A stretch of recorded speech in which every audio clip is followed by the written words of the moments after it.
प्यारे विद्यार्थियों, नमस्कार। लीजिए, आपका इंतज़ार समाप्त हुआ। जैसा कि मैंने आपको पहले बोला था कि मैं आपको इस तरीके से हिंदी की स्वर संधि को समझाऊंगा कि अगर आपने एक बार पूरे मनोयोग से इस टॉपिक को पढ़ा तो आप इसे कभी भुला नहीं पाएंगे और आपको ये अच्छी तरह से याद हो जाएगा। लीजिए, प्रस्तुत है हिंदी की स्वर संधि। सबसे पहले प्यारे विद्यार्थियों, हम हिंदी के जो 11 स्वर हैं उन्हें इस प्रकार से लिख देंगे। अ, आ, ई, ऊ, री, ए, आई, ओ, आओ। ये हिंदी के 11 स्वर हैं जो संधि में प्रयुक्त होते हैं। जैसा कि आप जानते हैं कि संधि शब्द जो है सम प्लस धी के योग से बना है, जिसका अर्थ होता है समान रूप से धारण करना। प्यारे विद्यार्थियों, संधि दो या दो से अधिक वर्णों के मेल से जो परिवर्तन होता है, जो विकार होता है, उसे संधि कहते हैं। हम जानते हैं कि हिंदी में संधि मुख्यतः 3 प्रकार की होती है। नंबर 1, स्वर संधि। आपको किसी भी संधि की परिभाषा आपको रटनी नहीं है। देखिए, संधि के 3 प्रकार: स्वर संधि, स्वर धन स्वर बराबर स्वर संधि। नंबर 2, व्यंजन संधि, व्यंजन प्लस या व्यंजन धन व्यंजन या फिर स्वर बराबर व्यंजन संधि। ठीक ऐसे ही विसर्ग संधि, विसर्ग धन स्वर या विसर्ग धन व्यंजन बराबर विसर्ग संधि। तो ये तीनों संधि की आप कह सकते हैं परिभाषा जो है आपने शॉर्ट में संक्षेप में समझी है। अब हम बात करते हैं नंबर 1, स्वर संधि की। जैसा कि आपको विदित है, आप जानते हैं कि स्वर के साथ में स्वर का मेल हो तो नए स्वर का निर्माण होता है, वहाँ पर स्वर संधि होती है। स्वर संधि के 5 भेद होते हैं। अभी आपने ऊपर देखा कि मैंने हिंदी के जो 11 स्वर हैं जो संधि में प्रयुक्त होते हैं उन्हें मैंने इस प्रकार से लिखा: अ, आ, ई, ऊ, री, ए, आई, ओ, आओ। अब हम पढ़ते हैं स्वर संधि के 5 भेदों को। नंबर 1 पर आप गुण संधि लिख दीजिएगा। गुण संधि, अब देखिए, गुण संधि को समझने के लिए हमें कुछ नहीं करना है। हमने जो ये 11 स्वर लिखे हैं उन 11 स्वर के नीचे इस प्रकार से मैंने 3 ये पार्ट बना लिए हैं, 3 भाग बना लिए हैं। नंबर 1, ई से लेकर के ऋषि तक। नंबर 2, और ए से लेकर के औ तक। नंबर 3। अब हमें गुण संधि को पढ़ना है। तो गुण संधि को पढ़ने के लिए कुछ नहीं करना है। गुण संधि के सामने आपको केवल अ/आ लिख देना है और धन का चिन्ह लगा देना है। अब देखिए, आपने यहाँ से ई से लेकर के ऋषि तक ये जो 5 स्वर लिखे थे, बिना कुछ सोचे, बिना कुछ विचार किए गुण संधि के सामने आप लिख दीजिए। ये मैंने लिख दिया यहाँ पर ई, ऊ, री। अब देखिए प्यारे विद्यार्थियों, यहाँ पर क्या हो रहा है। अ के साथ में अगर छोटी ई हो या फिर बड़ी ई हो, ऐसे ही अ के साथ में ऊ हो या फिर बड़ा हो, या फिर अ के साथ में री हो, तो ऐसी स्थिति में हम क्या कर लेंगे, ई मिलेगी अ के साथ में तो ए हो जाएगा, ऊ मिलेगा चाहे छोटा ऊ हो या बड़ा ऊ हो तो ओ हो जाएगा, और अ के साथ में री मिलने पर अर हो जाएगा। इम्पोर्टेंट बात एक यह है कि जो भी आपको गुण संधि के शब्द मिलेंगे उन पर आपको लगभग 99% तक शब्द पर एक मात्रा मिलेगी। अब देखिए, मैंने यहाँ पर ई का 1 नंबर लिख दिया है, ऊ का 2 नंबर लिख दिया है और री का 3 नंबर लिख दिया है। ठीक वापस यहीं पर मैंने वापस 1, 2, 3 लिख दिए हैं, मतलब 1 नंबर का 1 नंबर, 2 नंबर का 2 नंबर, 3 नंबर का 3 नंबर। ये हमारी गुण संधि थी। अब देखो, आपने देखा कि गुण संधि की परिभाषा आपने रटी नहीं है। हमने क्या किया, ये जो 11 स्वर लिखे हैं उसमें से केवल और आपको लिखा सामने, और उसके बाद में 5 स्वर यहाँ पर लिख दिए, और बनता क्या है, और ई का क्या होता है ए, और अ उ का होता है ओ, और अ और री का होता है अर। ये गुण संधि हो गई। अब हम बात करते हैं वृद्धि संधि की। वृद्धि संधि में भी आपको कोई प्रॉब्लम नहीं होगी, कुछ रटना नहीं है। वृद्धि संधि लिखा, और फिर देखिए जो गुण संधि के सामने दो स्वर लिखे थे वही 2 स्वर हमने वृद्धि संधि के सामने लिख दिए, अ/आ। अब देखो इसके बाद में क्या किया हमने, यहाँ पर तो ऋषि तक ये 5 स्वर लिए थे, तो शेष कितने बचे हमारे, ए आई ओ आओ, ये 4 बचे हैं। तो 4 को मैंने यहाँ लिख दिया, ए आई ओ आओ। अब देखिए यहाँ पर मैंने 2-2 के जोड़े बना लिए हैं। अ के साथ में ए हो या फिर आई हो, ऐसे ही आ के साथ में ए हो या फिर आई हो, ऐसी स्थिति में क्या बनेगा, आई। ऐसे ही अ के साथ में ओ हो या फिर अ के साथ में औ हो, या फिर आ के साथ में ओ हो या फिर आ के साथ में औ हो, तो बन जाएगा क्या, औ। शब्द पर प्यारे विद्यार्थियों 2 मात्रा मिलेगी, तो जहाँ पर भी शब्द पर 2 मात्रा हो वहाँ पर जो है आपको वृद्धि संधि पढ़ने को मिलेगी। अब देखिए नंबर 3 यण संधि। यण संधि में भी आपको कुछ रटना नहीं है प्यारे विद्यार्थियों। जैसा देखो मैंने यहाँ पर ये ऊपर टेबल बना रखी है, पहले हमने गुण में और आ लिया था, वृद्धि में भी और आ लिया। अब यण संधि की बात करें तो ई से लेकर के ई ऊ और री, यहाँ तक हमने ये 5 स्वर इसके सामने लिख दिए। किसके सामने, यण संधि के सामने। ये देखिए ई ऊ री। अब देखो यहाँ पर मैंने लिखा है असमान स्वर। असमान स्वर का मतलब क्या होता है बेटा, असमान स्वर का मतलब होता है कि ई के साथ में ई नहीं होना चाहिए, ऐसे ही ऊ के साथ में ऊ नहीं होना चाहिए और ऋषि के साथ में ऋषि नहीं होना चाहिए। अब अन्य कोई भी स्वर होगा तो ऐसी स्थिति में क्या होगा, ई का हो जाएगा य।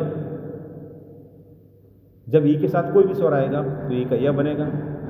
वैसे ही ऊ के साथ में कोई स्वर आएगा तो बनेगा व, और ऋषि के साथ में या री के साथ में कोई अन्य स्वर आएगा तो बनेगा क्या, र। अब यहाँ पर आपको एक इंपॉर्टेंट चीज, जहाँ पर भी कोई शब्द हो उस शब्द में अगर हलंत व्यंजन के साथ में इनका प्रयोग किया जाता है, ये होती है यण संधि। अब हम बात करते हैं अयादि संधि की। यह अयादि संधि हमारे स्वर संधि में भाग 4 है।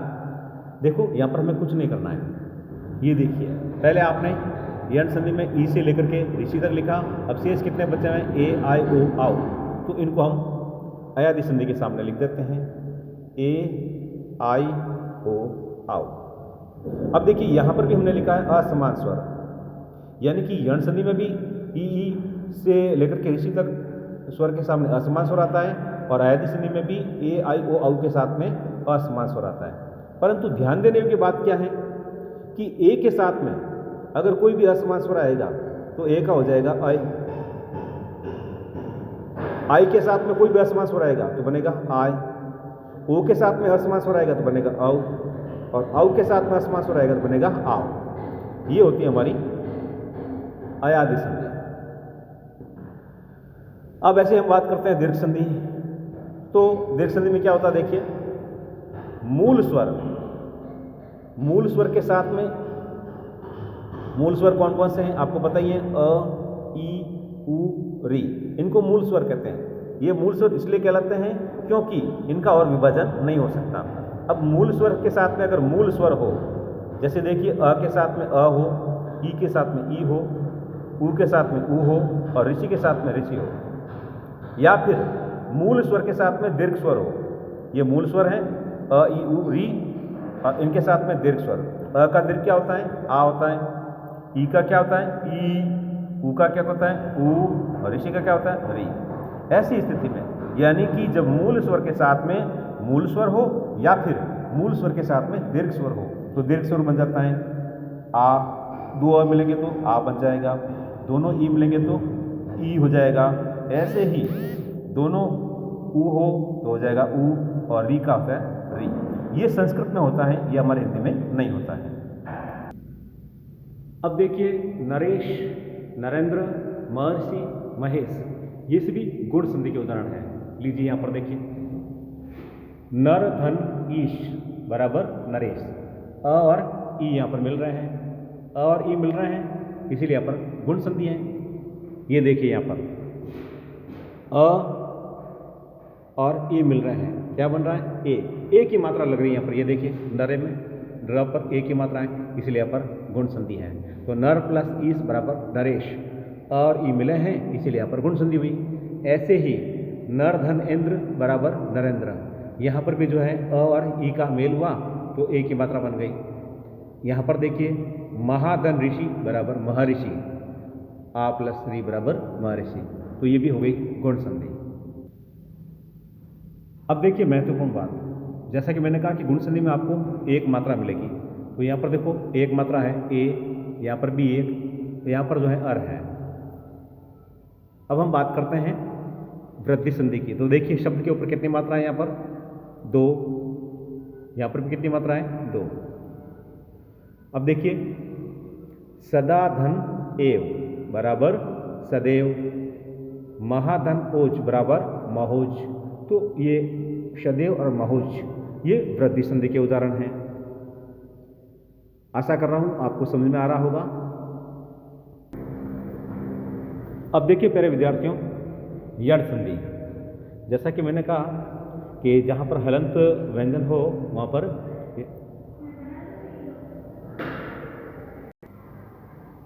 तो हम बात कर रहे हैं यण संधि की। देखिए ई ऊ और री के साथ में असमान स्वर हो तो क्या बनता है? य व र। हलंत व्यंजन आता है इनके साथ में। तो देखिए यहाँ पर पहला शब्द है व्युत्पन्न, तो शब्द क्या बना? संधि विच्छेद क्या हुआ? विधन उत्पन्न।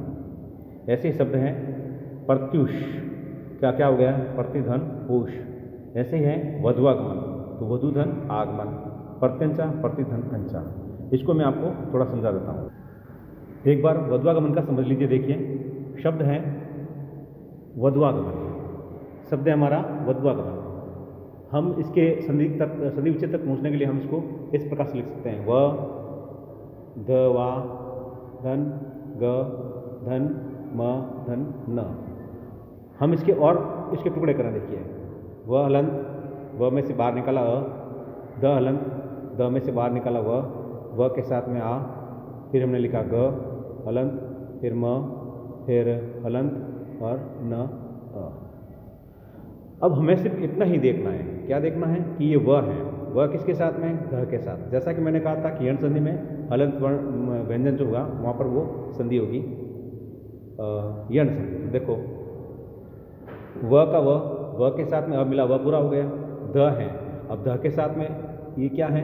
उ, तो क्या हो गया? वधु, ये वधु। धन आगमन बराबर वधुआगमन। वधुआगमन में देखिए वधु का हमेशा बड़े उ की मात्रा होती है। अब ऐसे देखिए प्रत्यंचा, प्रत्यय प्लस अंचा, तो ये हुई हमारे यण संधि। अब हम बात करते हैं अयादि संधि की। अयादि संधि के उदाहरण देखिए, पवन, नयन, पावक, चयन, नायिका। अयादि संधि, तो देखिए इनके संधि विच्छेद। देखिए अयादि संधि में मैंने क्या लिखा था? ए, आई, ओ, आउ, इनके साथ में असमान स्वर हो तो ए का क्या बनता है? आई का क्या होता है? आय, ओ का क्या होता है? औ, और आउ का होता है आव। तो अब यहाँ पर देखिए चयन क्या आ रहा है? अ, य आ रहा है अय। नयन क्या आ रहा है? अय आ रहा है। यहाँ क्या आ रहा है? आई, आ ई। यहाँ पर क्या आ रहा है? आओ, आओ, आओ। जैसा कि हम जानते हैं कि यहाँ पर अय आ रहा है, यहाँ पर अय आ रहा है, यहाँ आई आ रहा है और यहाँ आव आ रहा है। तो अब देखो यहाँ पर वापस पुनः देख चलते हैं। यहाँ पे अय किसका बनता है? ए का। तो हम यहाँ पर लिख देंगे क्या? च प्लस अन बराबर चयन। ऐसे ही ने प्लस अन बराबर नयन। ऐसे ही नय प्लस ई का बराबर नायिका। ऐसे ही पाऊ प्लस अक बराबर पावक।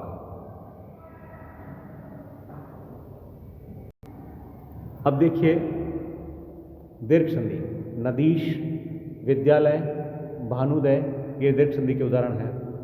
नदीश, नदी, धन, ईश, यहाँ पर भी ई है, यहाँ पर भी ई है, दोनों ई मिले तो होकर वो क्या गया, बड़ी ई हो गई। इसी प्रकार से देखिए विद्यालय, विद्या प्लस आलय, यहाँ भी आ और यहाँ पर भी आ, दोनों आ मिले तो क्या बन गया, आ बन गया, शब्द बन गया हमारा विद्यालय। भानुदय, यहाँ पर क्या है, छोटा ऊ है, यहाँ पर भी क्या है, छोटा ऊ है, दोनों ये मिले तो हो गया क्या, भानुदय। ये दीर्घ संधि के उदाहरण थे। तो प्यारे विद्यार्थियों, आपने आज ये पढ़ा कि कोई भी शब्द हो, उस शब्द में अगर ए, ओ और अर की ध्वनि सुनाई दे या शब्द के ऊपर एक मात्रा हो तो आप वहाँ पर 100% नहीं तो 99% तक आप गुण संधि ही करेंगे। अब देखिए अ के साथ में ई होगा, चाहे छोटी ई हो या बड़ी हो, तो क्या हो जाएगा ए। अ के साथ में छोटा हो या बड़ा हो होगा तो बन जाएगा ओ। और आ के साथ में री होगा तो बन जाएगा अर। ये गुण संधि। वृद्धि संधि देखिए अ और आ के साथ पे ये ए हो या फिर आई हो तो क्या बन जाएगा आई। ऐसे ही अ और आ के साथ में, अ और आ के साथ में ओ या औ हो तो बन जाएगा क्या, औ। शब्द पर दो मात्रा 100%, जहाँ पर भी शब्द पर दो मात्रा होगी वहाँ पर वृद्धि संधि होगी। अब देखिए यण संधि ई, ऊ और री, इनके साथ में असमान स्वर हो, कोई भी असमान स्वर हो, मतलब ई के साथ में ई नहीं होना चाहिए, ऊ के साथ में ऊ नहीं होना चाहिए, अन्य कोई भी स्वर आ सकता है। ऐसी स्थिति में इन दोनों ई का या क्या हो जाएगा, ये हो जाएगा, और ऊ के साथ में कोई भी स्वर आए तो क्या हो जाएगा, व हो जाएगा, और ऋषि का हो जाएगा, री का हो जाएगा र। हलंत व्यंजन जहाँ पर भी हो वहाँ पर जो है आपको यण संधि मिलेगी।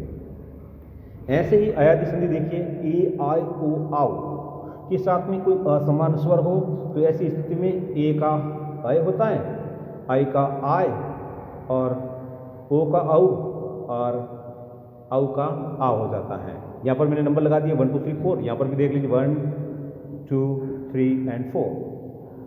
अब हम बात करते हैं दीर्घ संधि की। तो दीर्घ संधि में देखिए मूल स्वर के साथ में, मूल स्वर कौन से हैं अपने, 4 हैं, अ, ई, ऊ और री।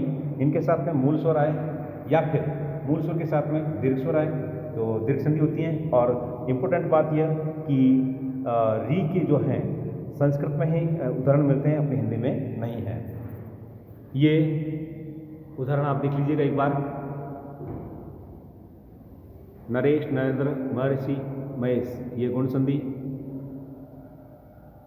सदैव, महोज, वृद्धि संधि। व्युत्पन्न, प्रत्युष, वध्वागमन, प्रत्यंचा, ये यण संधि। पवन, नयन, पावक, चयन, नायिका, अयादि संधि। नदीश, विद्यालय, भानुदय, ये दीर्घ संधि। ये मैंने आपको दीर्घ संधि के एग्जाम्पल आपको बताई दिए, समझा दिए। एक बार आप आराम से इस पूरे वीडियो को ध्यान से देख लीजिए।